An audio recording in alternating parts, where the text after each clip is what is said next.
ಮಾರ್ಕೆಟಲ್ಲಿ ಸಿಗೋ ಕೆಮಿಕಲ್ ಸೋಪ್ಗಳನ್ನು ಬಳಸೋದ್ರಿಂದ ಸ್ಕಿನ್ನು ತುಂಬ ಹಾರ್ಶ್ ಆಗಿರುತ್ತೆ, ಜೊತೆಗೆ ಅದರಿಂದ ಸ್ಕಿನ್ ಡ್ಯಾಮೇಜ್ ಕೂಡ ಆಗುತ್ತೆ. ಸೊ ಈಗ ನಾವು ಮನೆಯಲ್ಲಿನೇ ಕೆಮಿಕಲ್ ಫ್ರೀ ಸೋಪನ್ನು ನಿಮಗೆ ಸ್ಕಿನ್ನಿಗೆ ಅನುಗುಣವಾಗಿ ಕಸ್ಟಮೈಸ್ ಕೂಡ ಮಾಡ್ಕೋಬಹುದು. ಈ ಸೋಪನ್ನು ಬಳಸೋದ್ರಿಂದ ಸ್ಕಿನ್ನಲ್ಲಿ ಮಾಯ್ಶ್ಚರೈಸರ್ ಉಳಿಯುತ್ತೆ, ಯಾವುದೇ ರೀತಿಯ ಸ್ಕಿನ್ ಡ್ಯಾಮೇಜ್ ಆಗೋದಿಲ್ಲ, ಜೊತೆಗೆ ನಿಮ್ಮ ಸ್ಕಿನ್ನಿಗೆ ಅನುಗುಣವಾಗಿ ಸೋಪನ್ನು ತಯಾರಿಸ್ಕೋಬಹುದು. Welcome to the knowledge kitchen with ಪಾರು.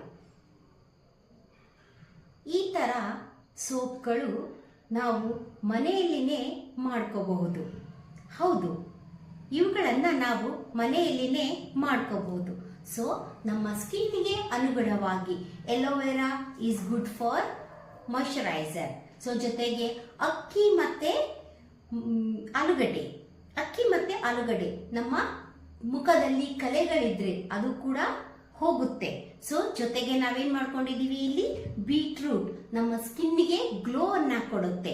ಸೊ ಈ ಬೀಟ್ರೂಟ್ ಸೋಪ್ ಬಳಸೋದ್ರಿಂದ ಸ್ಕಿನ್ ಗ್ಲೋ ಆಗುತ್ತೆ.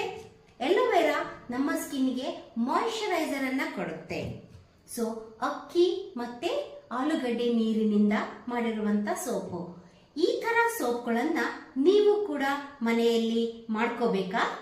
ಬನ್ನಿ ಹೇಗೆ ಮಾಡೋದು ಅಂತ ನೋಡೋಣ. ಈ ಕೆಮಿಕಲ್ ಫ್ರೀ ಸೋಪನ್ನು ಮಾಡೋದಕ್ಕೆ ನಾನಿಲ್ಲಿ ಸೋಪ್ ಬೇಸನ್ನು ತಗೊಂಡಿದ್ದೀನಿ. ಈ ಸೋಪ್ ಬೇಸು ನಿಮಗೆ ಆನ್ಲೈನ್ನಲ್ಲಿ ಸಿಗುತ್ತೆ, ನೀವು ಪರ್ಚೇಸ್ ಮಾಡಬಹುದು. ಈ ಸೋಪ್ ಬೇಸನ್ನು ಚಿಕ್ಕ ಚಿಕ್ಕ ಪೀಸ್ದಾಗಿ ಕಟ್ ಮಾಡಿಕೊಂಡು ಒಂದು ಸಿಲ್ವರ್ ಬೋಗೋಣಿ, ಇದನ್ನು ಡಬಲ್ ಬಾಯ್ಲಿಂಗ್ ಮೆಥಡ್ ಯೂಸ್ ಮಾಡಬೇಕಾಗುತ್ತೆ. ಸೊ ಅದಕ್ಕೆ ಮೊದಲಿಗೆ ಇಲ್ಲೊಂದು ಬೋಗೋಣಿನಲ್ಲಿ ನೀರನ್ನು ಕಾಸಕ್ಕಿಟ್ಟಿದ್ದೀನಿ. ನೀರು ಚೆನ್ನಾಗಿ ಕಾದ ಮೇಲೆ ನಾವು ಈ ಸಿಲ್ವರ್ ಬೋಗೋಣಿನಲ್ಲಿ ಹಾಕ್ಕೊಂಡಿರೋ ಸೋಪ್ ಪೀಸ್ಗಳನ್ನು ಸ್ವಲ್ಪ ಒಂದು 2 ನಿಮಿಷ ಅದನ್ನು ಬೇಯಿಸ್ಕೊಂಡ್ರೆ ಅದು ತುಂಬ ಚೆನ್ನಾಗಿ ಕರಗಿಬಿಡುತ್ತೆ.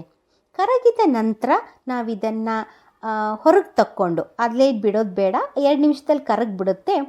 ಅದನ್ನು ಹೊರಗೆ ತಕ್ಕೊಂಡು ಇಲ್ಲಿ ನಾವು ಕಸ್ಟಮೈಸ್ಡ್ ನಿಮಗೆ ಏನು ಬೇಕು ಅದನ್ನು ಹಾಕ್ಬೋದು. ನಾನಿಲ್ಲಿ 1 ಕ್ಯಾಪ್ಸೂಲ್ ವಿಟಮಿನ್ ಇ ಹಾಕ್ಕೊಳ್ತಾ ಇದ್ದೀನಿ.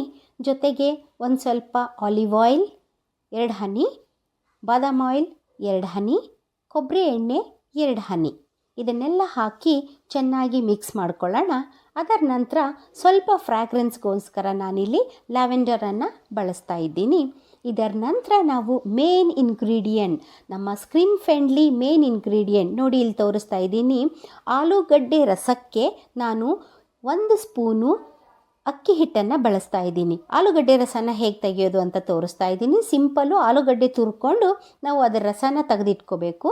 ಅದೇ ರಸಕ್ಕೆ ನಾನು 1 ಸ್ಪೂನ್ ಅಕ್ಕಿ ಚೆನ್ನಾಗಿ ತೊಳೆದು ಅದರಿಂದ ಅಕ್ಕಿ ಹಿಟ್ಟು ಮಾಡ್ಕೊಂಡಿರೋದು, ಅಕ್ಕಿ ಹಿಟ್ಟನ್ನು ಹಾಕಿ ಮಿಕ್ಸ್ ಮಾಡಿಕೊಂಡ್ರೆ ನಮಗೆ ಈ ಮಿಶ್ರಣಕ್ಕೆ ಬೇಕಾಗಿರೋ ಇಂಪಾರ್ಟೆಂಟ್ ಇಂಗ್ರೀಡಿಯೆಂಟ್ ರೆಡಿ ಆಗುತ್ತೆ. ಇದನ್ನು ನಾವು ಸೋಪಿನ ಮಿಶ್ರಣಕ್ಕೆ ಹಾಕಿ ಚೆನ್ನಾಗಿ ಕಲಸಿದ ಮೇಲೆ ಇನ್ನೂ ಒಂದು ಸತಿ ಡಬಲ್ ಬಾಯ್ಲಿಂಗ್ ಮೆಥಡಲ್ಲಿ ಅದನ್ನು ಚೆನ್ನಾಗಿ ಕರಗಿಸ್ಕೋಬೇಕು. ಅದರ ನಂತರ ನಾವು ಸೋಪ್ ಮೋಲ್ಡಿಗೆ ಹಾಕಿದ್ರೆ ನಮಗೆ ಸ್ಕಿನ್ ಫ್ರೆಂಡ್ಲಿ ಆಗಿರೋ ಕಲೆಗಳನ್ನು ನಿವಾರಣೆ ಮಾಡೋ, ಸ್ಕಿನ್ನಿಗೆ ತುಂಬ ಹೆಲ್ಪ್ ಆಗುವಂಥ ಸೋಪು ರೆಡಿಯಾಗುತ್ತೆ. ಇದೇ ರೀತಿ ನೀವು ನೀಮ್ ಸೋಪು, ಎಲೋವೆರಾ ಸೋಪು, ನಿಮಗೆ ಯಾವುದು ಬೇಕು ಆ ಥರದ ಸೋಪುಗಳನ್ನು ಮನೆಯಲ್ಲಿಯೇ ರೆಡಿ ಮಾಡ್ಕೋಬಹುದು. ದಯವಿಟ್ಟು ಎಲ್ಲರಲ್ಲೂ ಕೂಡ ವಿನಂತಿ ಏನಂದರೆ ಮನೆಯಲ್ಲಿನೇ ರೆಡಿ ಮಾಡ್ಕೊಳ್ರಿ. ಕೆಮಿಕಲ್ ಇಲ್ಲದೆ ಇರೋ ಸೋಪನ್ನು ಬಳಸೋದ್ರಿಂದ ಸ್ಕಿನ್ಗೂ ಕೂಡ ತುಂಬ ಚೆನ್ನಾಗಿರುತ್ತೆ. ಈ ಮೋಲ್ಡಿಗೆ ಹಾಕಿದ್ದೀನಲ್ವ, ಇದನ್ನು 1 ಅವರ್ ಬಿಟ್ಟು ನೋಡೋಣ.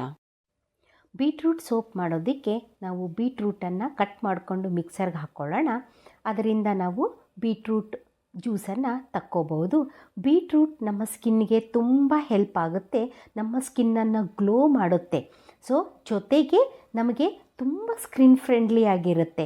ಸೊ ಈ ಬೀಟ್ರೂಟನ್ನು ಜ್ಯೂಸ್ ತೆಗೆದು ಅದನ್ನು ಒಂದು 2 ನಿಮಿಷ ನಾವು ಬೇಯಿಸ್ಕೊಂಡ್ರೆ ನಮಗೆ ಬೀಟ್ರೂಟ್ ಜ್ಯೂಸ್ ರೆಡಿಯಾಗುತ್ತೆ. ಈ ಜ್ಯೂಸನ್ನು ನಾವು ಸೋಪ್ ಬೇಸ್, ಈ ಮುಂಚೆ ಈ ವಿಡಿಯೋದಲ್ಲಿ ತೋರಿಸಿದ ಹಾಗೆ ಮೊದಲು ಸೋಪನ್ನು ಹಾಕ್ಕೊಂಡು ಅದನ್ನು ಕರಗಿಸ್ಕೊಂಡು ಈ ಬೀಟ್ರೂಟ್ ಜ್ಯೂಸನ್ನು ಅದರಲ್ಲಿ ಹಾಕಿದ್ರೆ ನಮಗೆ ಬೀಟ್ರೂಟ್ ಸೋಪ್ ರೆಡಿಯಾಗುತ್ತೆ. ಸೊ ಮೌಲ್ಡಿಗೆ ಹಾಕ್ಕೊಂಡು 1 ಅವರ್ ಬಿಟ್ಟರೆ ಬೀಟ್ರೂಟ್ ಎಲೋವೆರಾ ಸೋಪ್ ಮಾಡೋದಕ್ಕೆ ನಮಗೆ ಈ ಥರ ಒಂದು ದೊಡ್ಡದು ಎಲೋವೆರಾ ತೊಗೊಂಡು ಮೇಲಿನ ಸಿಪ್ಪೆಯನ್ನು ತೆಗೆದ್ರೆ ಒಳಗಡೆ ಈ ಪಲ್ಪ್ ಬರುತ್ತೆ. ಇದನ್ನು ಗ್ರೈಂಡ್ ಮಾಡಿಕೊಂಡ್ರೆ ನಮಗೆ ಎಲೋವೆರಾ ಜೆಲ್ ರೆಡಿ ಆಗುತ್ತೆ. ಇದನ್ನು ಒಂದು 5 ನಿಮಿಷ ನಾವು ಬೇಯಿಸ್ಕೊಂಡು, ಅಂದರೆ ಒಂದು 10 ನಿಮಿಷ ನಾವು ಇದನ್ನು ಬಾಯ್ಲ್ ಮಾಡಿಕೊಂಡು ಅದಕ್ಕೆ 1/2 ಸ್ಪೂನ್ ಜೆಲಟಿನನ್ನು ಹಾಕಿದ್ರೆ ಅದು ಸ್ವಲ್ಪ ಜೆಲ್ಲಿ ಫಾರ್ಮಲ್ಲಿ ಬರುತ್ತೆ. ಸೊ ನಮಗೆ ಎಲೋವೆರಾ ಜೆಲ್ ರೆಡಿಯಾಗಿ ಸಿಗುತ್ತೆ. ಇವಾಗ ರೆಡಿ ಮಾಡಿಟ್ಕೊಂಡಿರೋ ಸೋಪ್ ಬೇಸು, ಹೀಟ್ ಮಾಡಿಕೊಂಡು ಬಾಯ್ಲ್ ಮಾಡ್ಕೊಂಡು ಇಟ್ಕೊಂಡಿರೋ ಸೋಪ್ ಬೇಸಿಗೆ ನಾವು 4 ಸ್ಪೂನು ಎಲೋವೆರಾ ಜೆಲ್ಲು, ಸ್ವಲ್ಪ ಲ್ಯಾವೆಂಡರ್ ಫ್ರ್ಯಾಗ್ರೆನ್ಸ್ಗೆ ಹಾಕಿ ಮೌಲ್ಡಿಗೆ ಹಾಕಿದ್ರೆ ನಮಗೆ ಎಲೋವೆರಾ ಸೋಪ್ ರೆಡಿಯಾಗುತ್ತೆ. 1 ನೈಟ್ ಫುಲ್ ಬಿಟ್ಟ ಮೇಲೆ ನಾವು ಮೌಲ್ಡಿಗೆ ಹಾಕ್ಕೊಂಡಿರೋ ಸೋಪ್ಗಳು ಈ ರೀತಿ ಡಬಲ್ ಟೋನಲ್ಲಿ ರೆಡಿಯಾಗಿ ಸಿಗುತ್ತೆ. ಇದೇ ರೀತಿಯ ವಿಡಿಯೋಗಳಿಗಾಗಿ ನಮ್ಮ ಚಾನಲನ್ನು ಲೈಕ್ ಮಾಡಿ, ಶೇರ್ ಮಾಡಿ, ಸಬ್ಸ್ಕ್ರೈಬ್ ಮಾಡಿ. ನಿಮಗಾಗಿ ಈ ಥರ ಉಪಯುಕ್ತ ವಿಡಿಯೋಗಳನ್ನು ನಾನು ನಿಮಗೆ ಕೊಡ್ತಾ ಇರ್ತೀನಿ. ಧನ್ಯವಾದ.